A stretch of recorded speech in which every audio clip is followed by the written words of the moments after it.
Hey guys, it's Ted Bogert. Welcome back to the TED Show. I am honored, excited, privileged to have this very talented young lady on the show. This is Tarra Layne, and she is a alum of The Voice, and we are going to talk about her tribute to her husband who is trapped in the Ukraine, A Ukrainian Love Story. Tarra, welcome to the show. How are you today?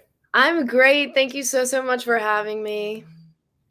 I think it's patience and grace. I would have to describe you because of all of the changes I've had to make on the show to get you here, all on my end. So thank you for that. I'm very, very grateful. All Oh, right. So before we take a deep dive into the tribute and talk about your husband mhm. and talk about so much to talk about, give them a background on you. Give them a little bit of an origin story on who Tarra Layne is. Well, I was born and raised in Pittsburgh, Pennsylvania.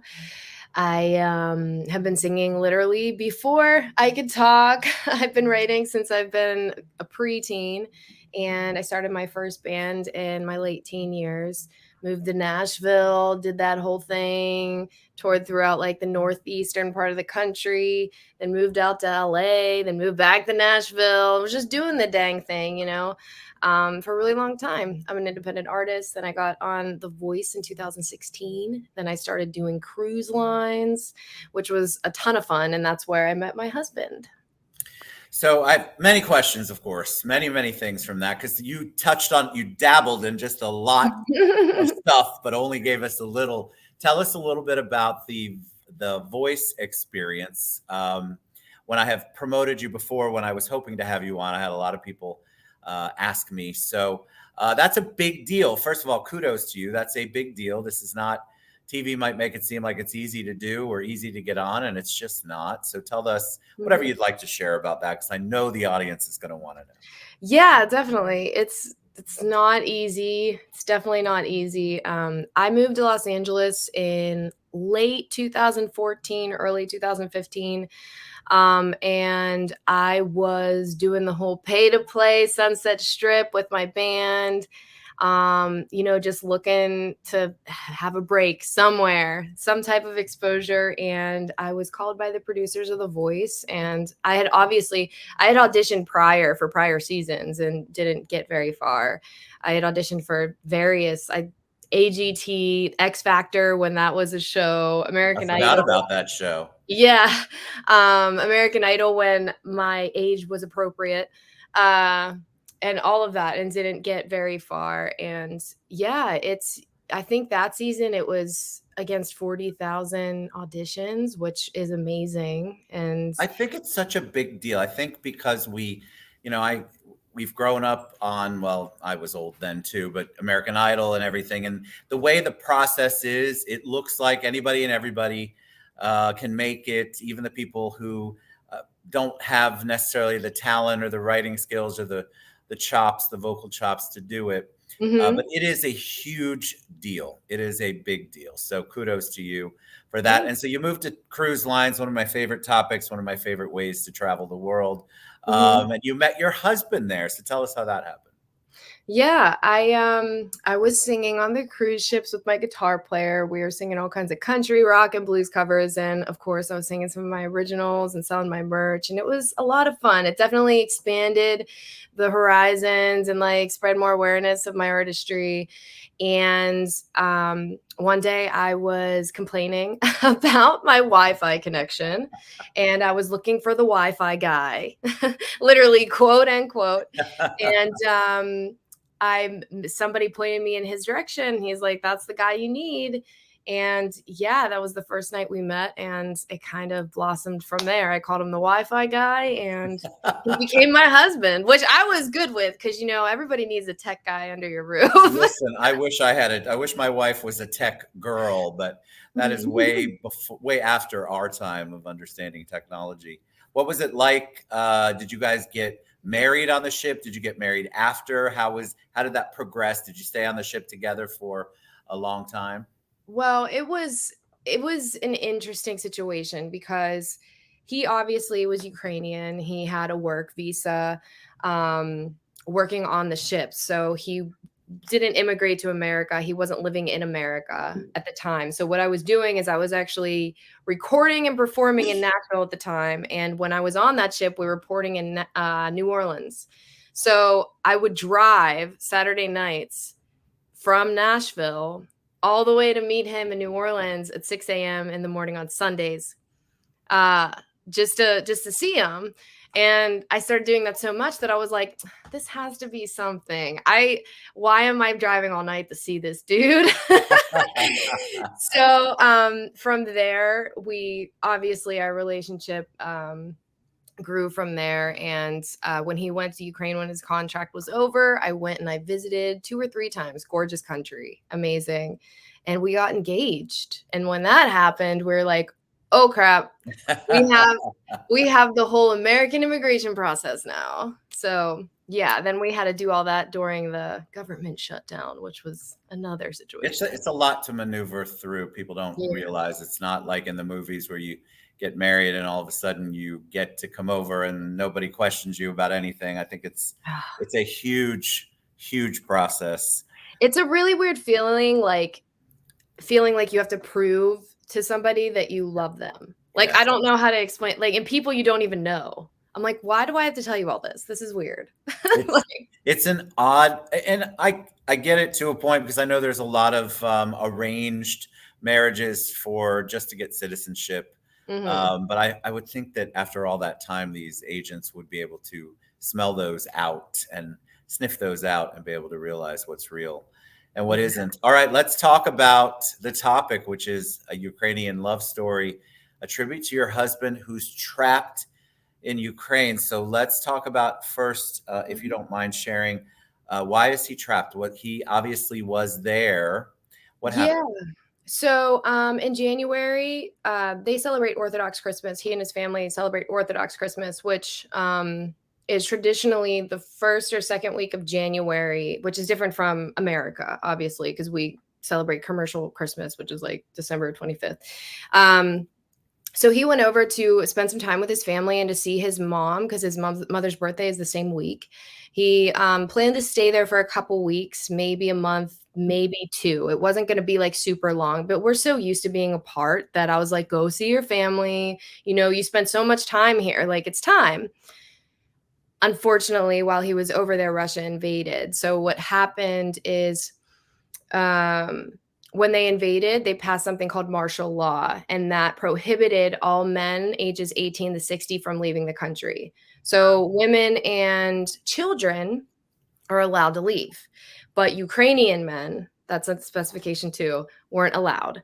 And even though he has permanent residency here, he lives here, he works here, he pays American taxes, he still has his Ukrainian passport. So he's still legally a Ukrainian citizen. Didn't cancel his citizenship because why would he? He's a Ukrainian citizen. But since that's in place, he can't leave. What was that like? Because it's been heartbreaking from my perspective, my personal perspective, to watch that and to see Ukraine fight against a giant, crazy force. I can say words like evil. I just don't understand why you would want to go in and take over such a beautiful country. What's that been like for you two as a couple? Do you get to communicate? What were those first few days like? How have you maneuvered through that? Because it has to be heartbreaking, stressful, frustrating, so many different emotions. Yeah, I mean, in the beginning, I was a complete mess. I didn't know really what to think, what to do. I started calling all the borders, every border that bordered like all the NATO countries that border Ukraine. I was calling all of them like, is this true? Can he get over there? You know, he lives in America, and they're like, we'll let him over. It's fine. But it's the Ukrainian portion of the border that's hard to get across because they're going to stop him because he's a Ukrainian male.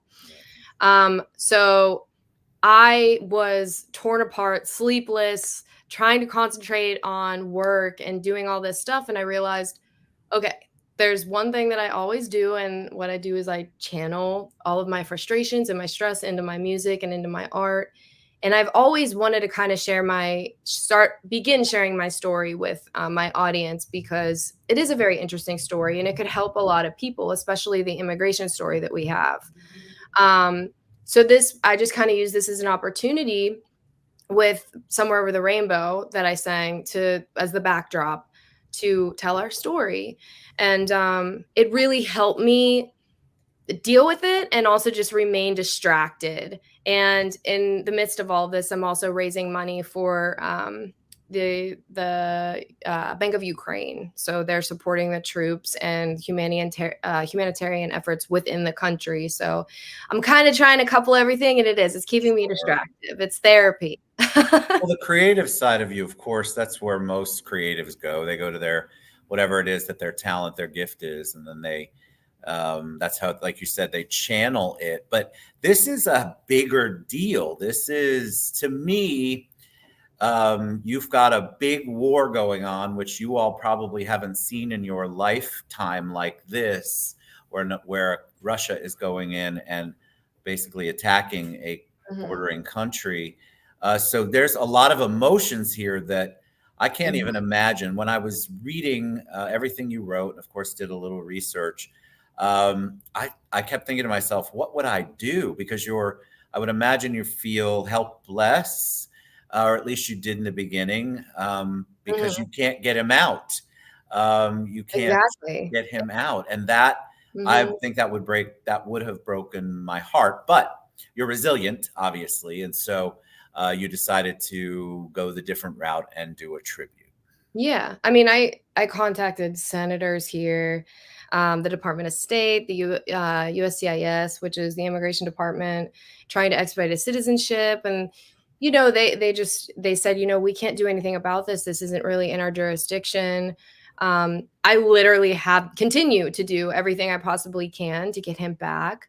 But yeah, right now, I'm just happy that he and our family are safe. And that's really the only thing that we can really check in on every day. And I speak to him every day, which is nice. We have great Wi-Fi connection, and he's the Wi-Fi guy, so he needs to figure that out. I keep forgetting about that part. Yeah, of course, that would have been so my big concern. That would have been my big concern, that you cannot reach him over there. Yeah, I knew that if that ever happened, I would have been off my rocker. Lost it completely. What is the plan? So he's not serving in the Army, correct? Not as of yet, no. Not as of yet. So they haven't called him to serve yet. What is his experience telling you when he shares? Is he dealing with a lot of things that frustrate you, scare you? It's difficult. It's very difficult for anyone to get, I feel like, real information about what's going on over there. If you listen to the regular media, it can be a challenge. And so social media has been, I think, a lifesaver for a lot of people to make the connection. Is that how it's been for you? Do you feel, is he in a place where he's ready to fight? These are just things when I read what you wrote, I thought, what would I do? How would I respond? I'm in my home country. I have a family I want to protect. But I'm not trained military. I'm not, I don't have that background. I'm a Wi-Fi guy. How's he feeling? What's his state of mind? I feel like they are split up in the groups. So all the males in the country right now are split up into groups at the moment. His group has not been called. So that's what's really crazy if you think about it. It's kind of like the American draft back in Vietnam. Back in the day, yeah. If you were called, you went. And so that, if anything, has been scaring me, because even though the law has made non-residents of Ukraine, so Ukrainian males who are citizens but are non-residents of that country, exempt, he needs this stamp that Immigration Services needs to give him. But all the immigration services are closed due to time of war. Right. So it's like a catch-22 right now. So basically what that means is he's put back under martial law, even though he's exempt. So if they call him, he needs to go. And I'm just, crossing my fingers, hoping that doesn't happen. And I think he is too, obviously. But, he loves his country. And I know that he's going to do what he has to do. And right now he's keeping himself and his family safe. And I need to trust his judgment because obviously I trust him. Of course. Mhm. All right. So talk about the tribute. We talked about Somewhere Over the Rainbow. How can people help you? How can people learn more? How can people give back? How can people learn more about your story and the tribute, and how can they get involved? Because I get asked this a lot, especially people who don't have someone over there, but they either traveled there and they know how beautiful the country is, or they are fearful for the Ukrainian citizens. All of that stuff. How can they find out more? On my Instagram, I have a ton of links. It's at Tarra Layne. I am raising money for the National Bank of Ukraine, which is internal. It's not a third party nonprofit organization, through my Cameo. So I can do videos, anything you really want to raise money for that. If you want to learn more about my story, ukrainianlovestory.com. It has like all of the information you can possibly imagine about like as of right now up till now. And I update it pretty daily. Right now, we have a press release up there too, so we are contacting different media, trying to spread the word. At the moment, the mission is to just spread awareness of this particular situation because there are so many, not even just American non-residents, but there are 25% of the population of Ukraine live outside of the country and send money into the country to their families. And if all of these men are stuck in there and not able to leave and not able to work, like it's obviously not helping things. So, and they're obviously they're stuck away from their families. They don't live there. Their homes, their work, their babies, like they're just, they might be from there, but they were just there when everything kind of happened. Yeah. So, but bottom line, it's an awful situation over there. And any way you can support, I'm pushing, any way you can support, please So support we've got because tarralayne.com. We've got Ukrainian ukrainianlovestory.com. Beautiful, which I'll post that too Mm-hmm. for you all in the comments. What do you do to maintain your sanity and composure and grace? I know you're a creative, but do you meditate? Are you a person of faith? Do you dance around the house? Because I feel like it's a beautiful thing to be able to stay strong, but you have to take care of you too so that you can stay strong. So what do you do, Tarra, to do that? I drink a lot. No, I'm joking. Cheers, darling. Cheers. No, I honestly, music has been a really great meditation for me. I focus a lot on writing and singing. That's my heaven. That's my safe space. That's where I find the most joy and where I feel most alive. I haven't had the opportunity to really perform live lately, so I've been working on my next record. Recently, I've just been really thinking about the future. I've been trying to I'm the type of person who likes to live in the present, but since the present is so shifty right now, I'm trying to think of, what's going to happen when he comes home. We're going to be looking for a house to buy, and like, where are we going to be looking for a house to buy? Just trying to plan ahead and looking forward to that kind of stuff. Well, listen, we're here for you. We want to support you. I want you guys to go to tarralayne.com or ukrainianlovestory.com. You can find Tarra on social media. You can reach out to me. My audience is super supportive of the Ukrainians. I think that they are looking for that personal connection. So when we connected and I read your story, I thought, God, this is exactly what they need to get a personal, up close view on someone who has a loved one over there, trying to get them back, trying to keep them safe, all the things that you go through and all the crazy mental things I'm sure that you have to face on a daily basis just to keep strong. And we are here to support you. And I want you to know that we're praying for you, sending you positive thoughts. But I want the audience to know that you can go to tarralayne.com or ukrainianlovestory.com and then monetarily support. Reach out to Tarra. She's She's an amazing soul, and she will Thank accept your love prayers, positive thoughts, anything you want to do for her and for the cause. I would. And please share the video. It helps us share the whole story with everybody. Yes, and I will, and that'll be in the comments below. So you guys reach out, please, please, please get involved. You ask me all the time how you can get involved and help out the Ukrainian people. Here's a personal story that you can really relate to. Tarra, thank you so much for being on the show. Thank you I so much really for mean having it. me. It means Sending a you lot. our heart, our prayers, our positive thoughts, all those good things.